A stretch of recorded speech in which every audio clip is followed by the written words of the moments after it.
आखिर मैंने तुम्हारा क्या बिगाड़ा है जो तुम ये सब कर रही हो? आपके बिगाड़ने का वेट थोड़ी करूंगी मैं। और एक बात बता दूं आपको, मैं और प्रेम ये घर छोड़कर जा रहे हैं। क्या कहा? खट्टी मीठी कहानियाँ।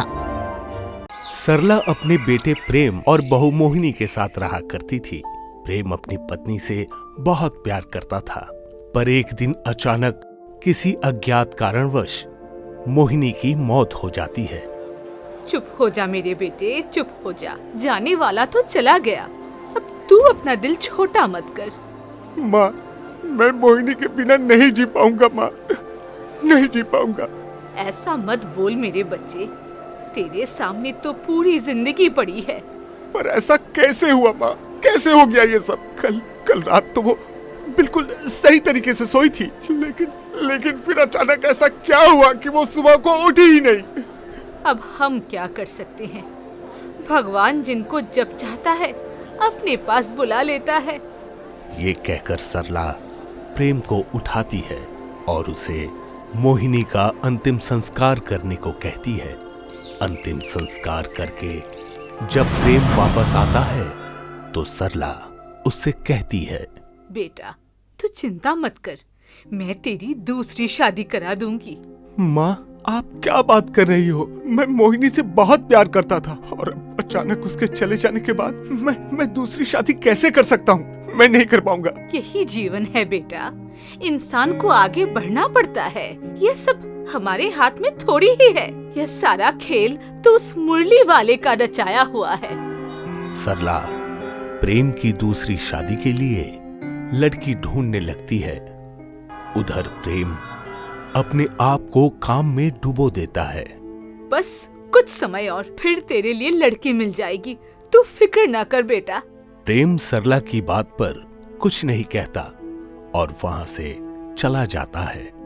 इसी दौरान उसे एक लड़की तनु मिल जाती है और देखते ही देखते बहुत कम समय में वे दोनों एक दूसरे के बहुत करीब आ जाते हैं।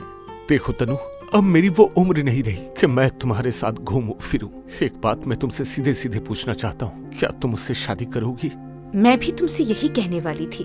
तो चलो किसी मंदिर में जाकर हम दोनों शादी कर लेते हैं। वैसे भी शादी पर लाखों रुपए खर्च करने का कोई सेंस नहीं बनता। हाँ ठीक है।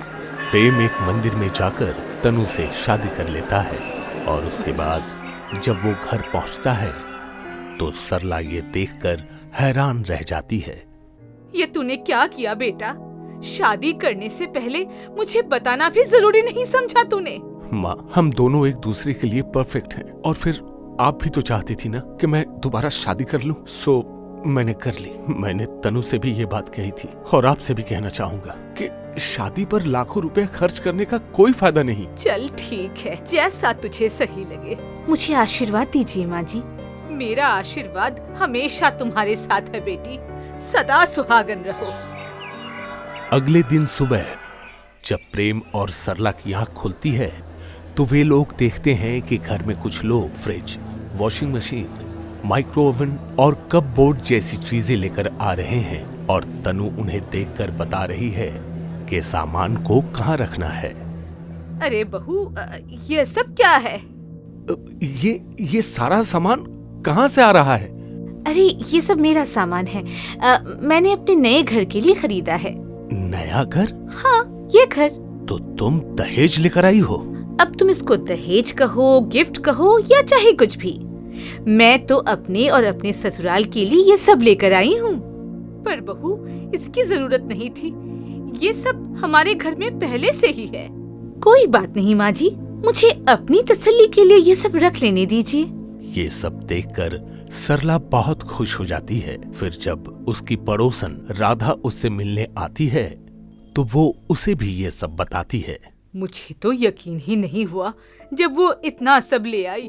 तू तो बड़ी किस्मत वाली है सरला, लड़का खुद ही बहू चुन लाया, शादी पर एक खर्चा ना हुआ और दहेज भी मिला, वो भी लाखों का। बस भगवान की कृपा है।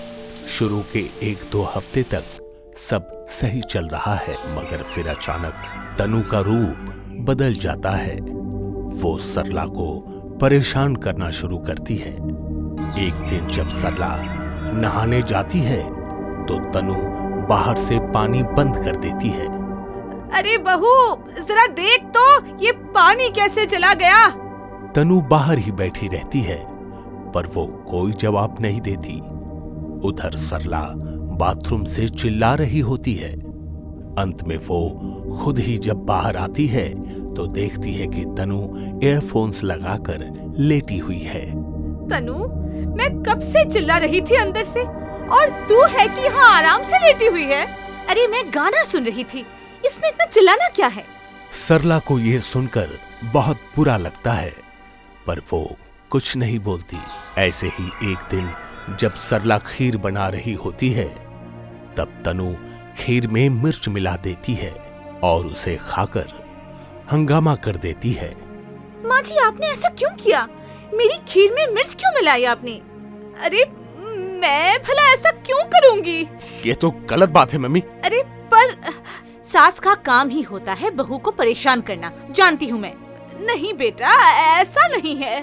तनु आगे कुछ नहीं सुनती और वो वहां से चली जाती है।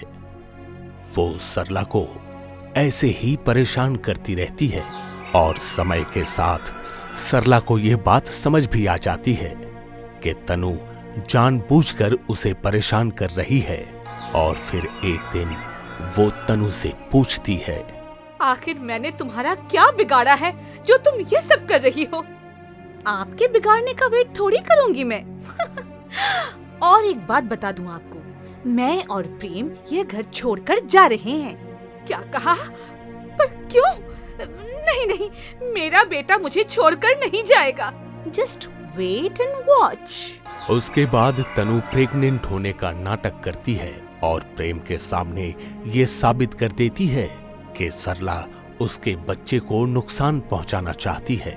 प्रेम, तुम्हें यहाँ रहना है तो रहो, पर मैं यहाँ नहीं रह सकती।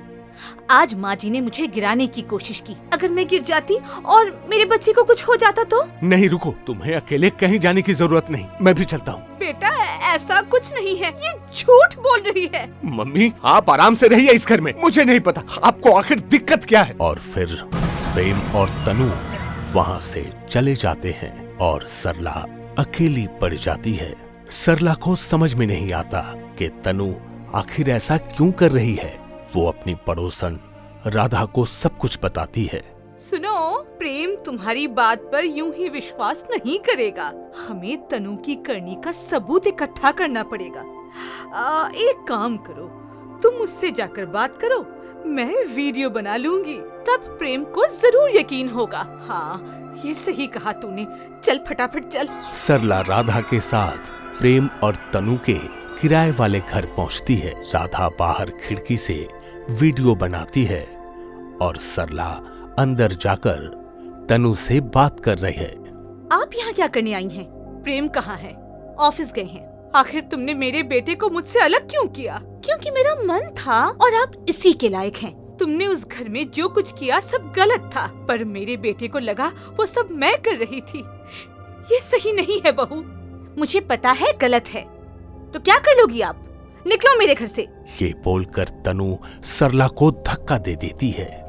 ये सब कुछ राधा रिकॉर्ड कर लेती है और फिर जब प्रेम आता है तो सरला वो वीडियो प्रेम को दिखाती है।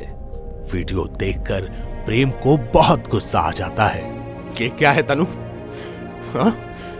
मतलब माँ सही कह रही थी, ये सारा सब कुछ तुम्हारा ही किया धरा है। इतना कहते हुए प्रेम तनु को मारने लग जाता है और तब तनु उसे रोकते हुए कहती है, तुम्हें जानना है ना मैंने ये सब क्यों किया?